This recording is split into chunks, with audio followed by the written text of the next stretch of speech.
अस्सलाम वालेकुम बेटा, कैसे हैं आप? सब ठीक ठाक हैं। जैसे कि आपको पता है कि फ़र्स्ट लेक्चर नंबर 8 में हमने चैप्टर नंबर 10 स्टार्ट किया हुआ है, तो उसके दो कॉन्सेप्ट्स आपने एसिड और बेसिस के पढ़ लिए थे।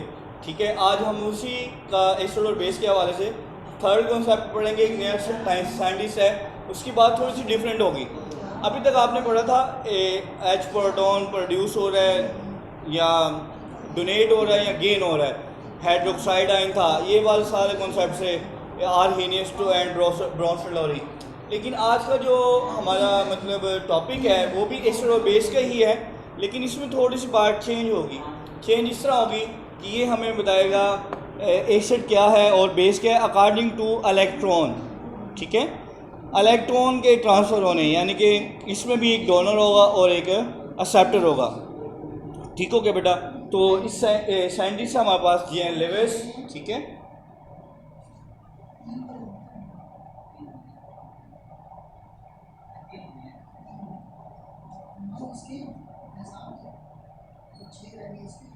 जीएन लेविस के मुताबिक हमारे पास एसिड और बेस क्या चीज़ें हैं वो आज हमने डिस्कस करनी है। तो इससे पहले जो इक्वेशन है जिसके ज़रिए मतलब ये वाला कॉन्सेप्ट क्लियर होगा हमारा, उससे पहले आपको मैं 9th क्लास की तरफ ले चलता हूँ। कॉन्सेप्ट से हमारे एटॉमिक नंबर, एटॉमिक मैथ, ये वाले, तो उनको पहले थोड़ा सा हम पहले डिस्कस कर लेते हैं ताकि ये वाले एग्जाम्पल हमें ईजिली समझ आ जाए। हाइड्रोजन है हमारे पास, एटॉमिक नंबर 1 है। ठीक है, शेल में एक ही इलेक्ट्रॉन होता है, ये शेल है। ठीक है, राउंड पूरा बनाने के बजाय मैंने शॉर्ट कर दिया इसको। हमारे पास नेक्स्ट है हमारे पास बोरॉन, एटॉमिक नंबर 5, ये इसके फर्स्ट शेल में 2 इलेक्ट्रॉन, नेक्स्ट में कितने आएंगे बेटा? 3। ठीक है, अब इसके बाद हमारे पास है जी नाइट्रोजन। नाइट्रोजन का आप सबको पता है एटॉमिक नंबर 7 होता है बेटा। फर्स्ट शेल में कितने इलेक्ट्रॉन आएंगे? 2, सेकंड में 5 इलेक्ट्रॉन। ठीक हो गया। नेक्स्ट इसके बाद जो इसमें एटम यूज होना है वो है जी फ्लोरीन, F। इसका एटॉमिक नंबर आप सबको पता है 9 होता है। ठीक है, ये न्यूक्लियस है सेल। फर्स्ट शेल में कितने इलेक्ट्रॉन आ जाएंगे? 2, नेक्स्ट में कितने आ जाएंगे? 7 इलेक्ट्रॉन। ठीक है, तो ये कुछ एटम्स हैं जो कि इस इक्वेशन में यूज करने हैं हमने, इसलिए आपको पता होना चाहिए। हाइड्रोजन के वैलेंस शेल में कितने इलेक्ट्रॉन है? 1। बोरॉन के वैलेंस शेल में कितने इलेक्ट्रॉन है? 3। नाइट्रोजन के वैलेंस शेल में 5 और इसी तरह फ्लोरीन के लास्ट में 7। ठीक हो गया बेटा? तो इसकी एग्जांपल हम बना लेते हैं। हमारे पास कुछ कंपाउंड्स हैं, जैसे कि हमारे पास है जी पहला BF3, BF3। ठीक हो गया। इसमें ऐड होगा अमोनिया, NH3। क्या ऐड होगा बेटा? NH3। ठीक हो गया। ये हमने रफ से स्ट्रक्चर अभी ड्रॉ किए हैं। अब आप इनको देखें, हमारे पास यही वाले मतलब चारों एटम्स यहाँ इस इक्वेशन में यूज होंगे। अब मैं यहाँ पर सबसे पहले फ्लोरीन को देखें। अगर आप फ्लोरीन के आखिरी शेल में कितने इलेक्ट्रॉन नजर आ रहे हैं आपको? 7।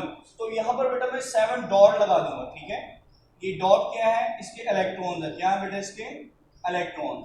ये एक एटम के लास्ट शेल में 7 इलेक्ट्रॉन आ गए। अब इसके भी 7 डॉट्स आएंगे। ठीक हो गया। इसी तरह यहां पर ये 3 एटम थे फ्लोरीन के, तीनों के लास्ट शेल में 7 इलेक्ट्रॉन, वो हमने डॉट के जरिए लगा दिए। हमने सिर्फ वही इलेक्ट्रॉन लिखने जो आखिरी शेल में मौजूद है। ठीक है, कंप्लीट नहीं लिखने। Boron atomic number 5, last shell में कितने इलेक्ट्रॉन नजर आ रहे हैं आपको? 3। तो यहां पर मैं 3 क्रॉस लगा दूंगा। ठीक हो गया। अब ये पहले डॉट लगाया और अब मैंने क्रॉस यूज किया। सिर्फ ये डॉट और क्रॉस को इसलिए हम यूज करें ताकि डिफरेंस रह सके दोनों में, कि ये वाला इलेक्ट्रॉन किस एटम का और ये डॉट वाला किस एटम का। ठीक हो गया। डॉट और क्रॉस हम इसलिए यूज करते हैं। अब इसके साथ लिखा हुआ है नाइट्रोजन। नाइट्रोजन के आखिरी शेल में कितने इलेक्ट्रॉन नजर आ रहे हैं आपके? 5। तो पहले 5 डॉट लगा लेते हैं हम। 3 हाइड्रोजन है, हाइड्रोजन के आखिरी शेल में 1 इलेक्ट्रॉन होता है, तो ये आ। ठीक हो गया। ये हमारे पास स्ट्रक्चर बन गई है। अब इसमें मजीद इस बात आगे चलाने से पहले हम डेफिनेशन की तरफ आते हैं। डेफिनेशन अगर आपको अंडरस्टैंड होगी, समझ आ गई, तो फिर ये एग्जांपल भी आपको इजीली समझ आ जाएगी। ठीक है, जीएन लेविस हमारे पास साइंटिस्ट है। इसने अपना लेविस का कॉन्सेप्ट पेश एसिड और बेसिस का। इसके मुताबिक क्या है बेटा? एन एसिड इज सब्सटेंस, इसके मुताबिक एसिड एक ऐसी शय है, मॉलिक्यूल या आयन है, which can accept a pair of electron, which can accept a pair of electron. आपने 9th क्लास में बेटा डुप्लीट रूल और ऑप्टिक रूल भी पढ़ा था, ठीक है। ऑप्टिक रूल के मुताबिक या डिप्लीट रूल के मुताबिक एटम खुद को स्टेबलाइज करते हैं। अगर आखिरी शेल में 8 इलेक्ट्रॉन कंप्लीट हो जाए तो वो डुप्लीट रूल होता है, ठीक हो गया। तो यहाँ पर अगर आप देखें बोरॉन, बोरॉन के वैलेंस शेल में कितने इलेक्ट्रॉन होंगे, एक ये वाला डॉट और एक ये क्रॉस, कितने होंगे, 2, एक डॉट और ये क्रॉस, कितने होंगे, 4, एक डॉट और ये क्रॉस, कितने होंगे बेटा, 6। बोरोन खुद को स्टेबल किस तरह कर सकता है, अगर इसके वैलेंस शेल में 8 इलेक्ट्रॉन पूरे हो जाए। वैलेंस शेल में कितने इलेक्ट्रॉन हो जाए, पूरे 8। यहाँ पर शेयरिंग हो रही है एक एक इलेक्ट्रॉन की, तो वो मिलकर कितने हो गए टोटल, 2, 4 और 2, 6। अभी भी 2 की मतलब कमी है, तो ये आपको नजर आ रहा है यहाँ पर इलेक्ट्रॉन का पेयर, इसको बोलते हैं लोन पेयर। इसको क्या बोलते हैं बेटा, लोन पेयर। ये ट्रांसफर हो जाएगा किसके पास, BF3 के पास। ये इलेक्ट्रॉन का जो पेयर है ये ट्रांसफर हो जाएगा किसके पास, BF3 के पास। तो अब आप देख सकते हैं पहले कितने इलेक्ट्रॉन थे, 2, 2 4 और 2 6। अब ये 2 अगर इधर ट्रांसफर हो जाए कितने हो जाएंगे, 8। इस तरह ये अपने आप को स्टेबल कर सकता है।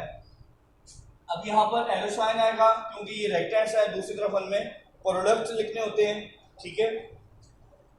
तो अब इन दोनों में कॉम्बिनेशन से हमारे पास जो चीज़ बनेगी उसको देखते हैं। BF3 बिल्कुल इसी तरह ये सारी स्ट्रक्चर यहाँ पर आप ड्रॉ करेंगे। 7 डॉट्स, फ्लोरीन के यहाँ भी 7 डॉट्स और यहाँ पर, ठीक है। अब इसके साथ NH3 है,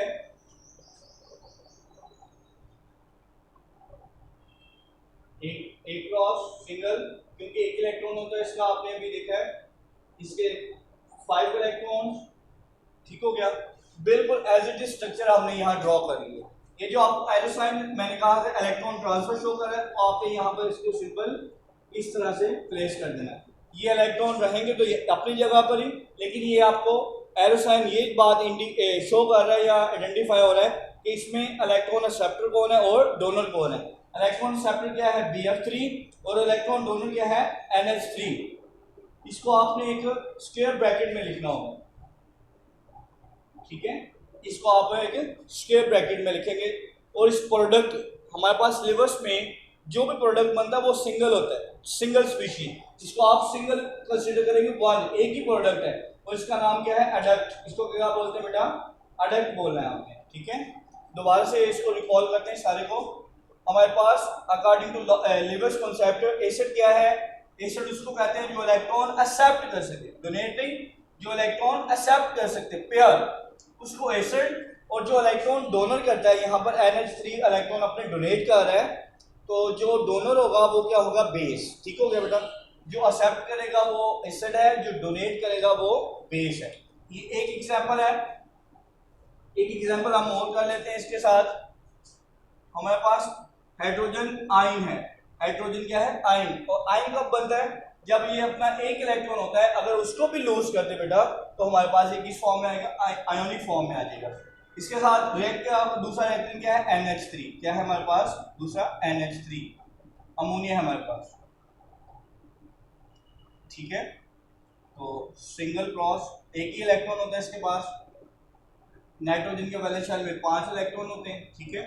अब ये जो हमारे पास हाइड्रोजन एटम था, ठीक है, इसके शेल में एक इलेक्ट्रॉन था पहले शेल में। जब आपने इसको भी रिमूव कर दिया बेटा तो इसका जो शेल था वो एम्प्टी हो गया, खाली हो गया बिल्कुल, ठीक है। इसके ऊपर चार्ज क्या आ जाएगा, प्लस चार्ज, हाइड्रोजन आयन बन जाएगा। इसका मतलब इसका जो पहला शेल था वो बिल्कुल एम्प्टी हो गया, बिल्कुल खाली हो गया, मतलब उसमें 2 इलेक्ट्रॉन एक्सेप्ट करने की एबिलिटी है, मतलब इलेक्ट्रॉन का पेयर एक्सेप्ट करने की एबिलिटी बन गई है। तो यहाँ से ये इलेक्ट्रॉन यहाँ ट्रांसफर होंगे हाइड्रोजन के पास।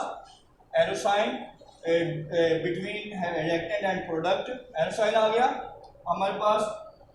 इसी तरह से NH3 सिंगल क्रॉस, इसके 5 इलेक्ट्रॉन, ठीक है। अब ये जो एरो साइन यहाँ पर था डोनेट और डोनर और रिसेप्टर के दरमियान। यहाँ पर भी इसी तरह ये डोनर है हमारे पास और ये रिसेप्टर है, तो यहाँ पर इसको इस तरह ड्रॉ कर देंगे, ठीक है।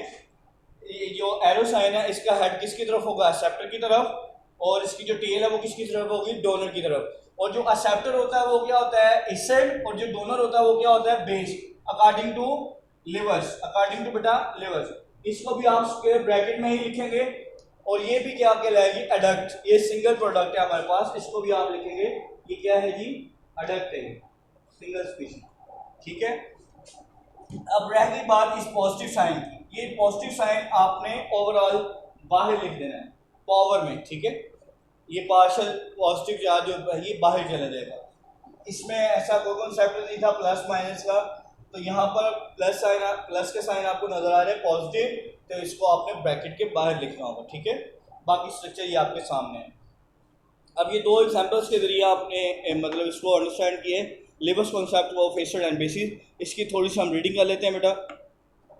रीडिंग में क्या है, डेफिनेशन है पहले एसिड की, an acid is a substance molecule और ion which can accept a pair of electron. Acid एक ऐसी चीज़ है, सब्सटेंस शय है जो इलेक्ट्रॉन का पेयर एक्सेप्ट कर सकती है। जबकि हमारे पास base is a substance molecule और ion which can donate a pair of electron, जो कि इलेक्ट्रॉन का पेयर डोनेट कर सकती है। तो यहाँ पर डोनर क्या था, अमोनिया था, NH3। तो अब इसके नीचे जो हमारे पास बातें हैं वो देख लेते हैं। The product of any liver acid and base reaction, the product of any liver acid base reaction, इसकी बात कर रहे हैं जो हमने ब्रैकेट्स में, स्क्वायर ब्रैकेट्स में प्रोडक्ट लिखे हैं, इसका नाम क्या है, एडक्ट है। अब इसके बाद में नीचे क्या लिखा हुआ है, Lewis acid according to Lewis concept, Lewis acid according to Lewis concept क्या होगा, the following species can act as a Lewis acid. Number 1 में कौन सी चीज़ है जो कि लिवर्स एसिड के तौर पर एक्ट कर सकती है, ये कुछ पॉइंट्स बना दिए गए हैं इसी कॉन्सेप्ट में, तो इसको हम 1 बाय 1 डिस्कस कर लेते हैं। Molecule in which central atom has incomplete octet, molecule in which central atom ये सेंटर में जो बी है boron, central atom which has incomplete octet. इसका जो ऑक्टेट है मैंने आपको शुरू में बताया था वो क्या है, इनकम्प्लीट है। इनकम्प्लीट कैसे होगा, इसके पास 6 इलेक्ट्रॉन है शेल में जो कि शेयरिंग की वजह से बने थे, 2 4 और ये 2 6, ठीक है। इसका ऑक्टेट अभी कंप्लीट नहीं हुआ, 8 इलेक्ट्रॉन पूरे अभी नहीं हुए। For example in BF3 aluminium trichloride ferrite trichloride, the central atom have only 6 electron. Central atom has only 6 electron around them. Therefore, they can accept a electron pair. Electron का pair accept कर सकते हैं। अब इसी concept का point 2 क्या है? Simple cations can act as a Lewis acid. All cations act as a Lewis acid since they are deficient in electron. However, cations such as sodium ion, potassium ion, calcium ions etc. have a very little tendency to accept electron. इनको जो tendency ability सलाहियत है electron accept करने की वो कम है। While the cations like hydrogen plus ion and Ag silver ion, इनकी जो ability है greater है, मतलब ज़्यादा, have a greater electron accepting tendency, therefore act as a Lewis acid, इसलिए ये Lewis acid के तौर पर act कर सकते हैं। इसके साथ अब बेस की बात करते हैं। अगर हम Lewis base, according to Lewis concept, the following species act as a Lewis base. Number 1, neutral species having at least one lone pair of electron.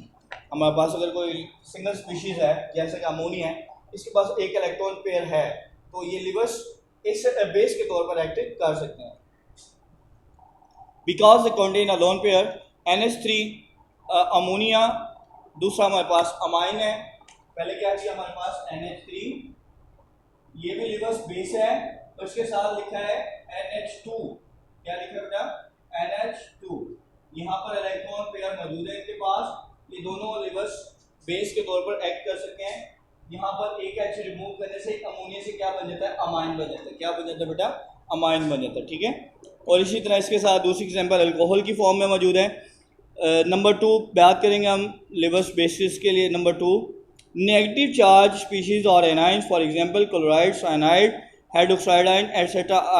act as a Lewis bases, ये भी Lewis base के तौर पर act कर सकते हैं। Summary of these concepts, अब ये जो हमने 3 कॉन्सेप्ट पढ़े हैं, पहले सबसे पढ़ा था हमने आर्हीनियस के कॉन्सेप्ट, उसके साथ हमने पढ़ा है ब्रोंस्टेड-लॉरी कॉन्सेप्ट। आज जो हम टॉपिक लेक्चर नंबर 9 में डिस्कस कर रहे थे वो था levers concept of acid and bases. अब इन तीनों कॉन्सेप्ट्स की जो समरी बनेगी वो शॉर्ट फॉर्म में उसने बना दी, आपके पेज नंबर 26 पर देखें। आर्हीनियस के मुताबिक क्या है, एसिड जो गिव्स एच आइन, जो कि एच आइन प्रोड्यूस करे। बेस क्या है, गिव्स ओ एच आइन, जो एच आइन प्रोड्यूस करे। हमारे पास जो प्रोडक्ट बनता है वो साल्ट और पानी, नमक और पानी बनते हैं, ठीक हो गया। दूसरा कॉन्सेप्ट था हमारा ब्रोंस्टेड-लॉरी कॉन्सेप्ट, डोनेट एच आइन और बेस क्या है, एक्सेप्ट एच आइन। इसका जो प्रोडक्ट बना था वो क्या बना था, कॉन्जुगेट एसिड बेस पेयर, ठीक है, कॉन्जुगेट एसिड बेस पेयर। आज का जो हमारा कॉन्सेप्ट है उसमें क्या है, इलेक्ट्रॉन पेयर एक्सेप्टर। एसिड क्या है, इलेक्ट्रॉन पेयर एक्सेप्टर। इसकी बात करें BF3 इलेक्ट्रॉन पेयर एक्सेप्टर, जो इलेक्ट्रॉन का पेयर एक्सेप्ट कर सके उसको एसिड बोलेंगे, और जो डोनेट कर सके उसको आप बेस बोलते हैं। और हमारे पास प्रोडक्ट क्या बनता है, प्रोडक्ट बनती है हमारे पास एडिक्ट बनता है, सिंगल स्पीशीज, ठीक हो गया। ये तीनों कॉन्सेप्ट्स की समरीज थी जो हमने डिस्कस किए हैं। नेक्स्ट लेक्चर में हम एसिड्स की प्रॉपर्टीज़ की तरफ आएंगे, ठीक है। आज का जो आपका काम है डायरी है वो आप नोट कर लें। डायरी में क्या करना है बेटा, आपने पेज नंबर हमारे पास 25 और 26, पेज 25 और 26 आज वाला टॉपिक आपने लर्न करना है, ठीक है, प्लस इसकी प्रैक्टिस करके मुझे सेंड भी करनी है, ठीक है। आज के लिए हम इतना ही काम करेंगे। नेक्स्ट टाइम फिर आपसे बेटा मुलाकात होगी नए टॉपिक के साथ। तब तक के लिए अल्लाह हाफिज़, अपना ख्याल रखें। फ़ी अमानिल्लाह, अस्सलाम वालेकुम रहमतुल्लाह।